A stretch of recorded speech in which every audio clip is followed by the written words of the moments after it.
Hey guys, Travis here. So this is how we clean and restore wood. You can see there's paint there. This method will not get rid of paint. It only gets rid of oil-based stains.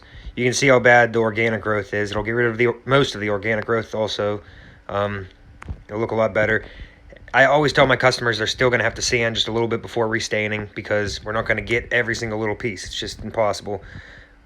But our method, a lot of people hate on.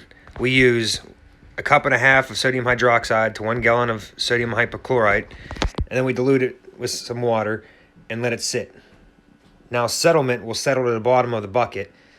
We try to not get that in the sprayer, it'll clog it, you know. But here you can see how hard of an angle we're on whenever we're cleaning. We use low water pressure. We do get a little close, but that's the only way you're getting all that big build. I mean, you can see how dirty this is. It's not like it's something that was fairly clean or else we wouldn't be doing this. But you don't want to be pushing water into the wood or cutting into the wood. You keep it on a good hard angle, and it should blast off the majority of the stain and organic growth. Also, make sure the wood is very saturated before you start putting the chemicals onto it, because you want them to just be able to stay on the surface. Pull the oil-based stain out of the surface and kill the organic growth on the surface. You don't want them to penetrate deep into the wood and ruin the fibers of the wood. But here you can see the difference right after we spray with oxalic acid. This is immediate. How nice and bright it is. It neutralizes the stripper and cleaner, and it also brightens.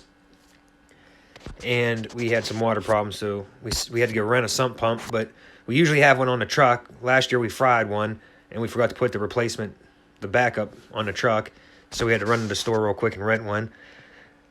Always think ahead. We weren't here, obviously, or else we wouldn't have had to go to the freaking rental place to get a pump, but it is what it is.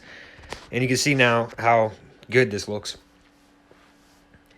It'll keep brightening. The oxalic acid will keep brightening. And if I didn't say it, we use 2 cups per gallon of water of oxalic acid. Again, mix in the bucket so you don't have problems with clogging up your pump sprayer. But it really, really brings the color out. And like I said, it'll keep brightening and brightening for like 12 hours. Even after you leave, it'll keep brightening all the darkened stains and stuff. If you look when we clean the shed, it's on my YouTube page, or my YouTube channel, or whatever you want to call it. You can see we actually went back the next day, and you can see how good it was.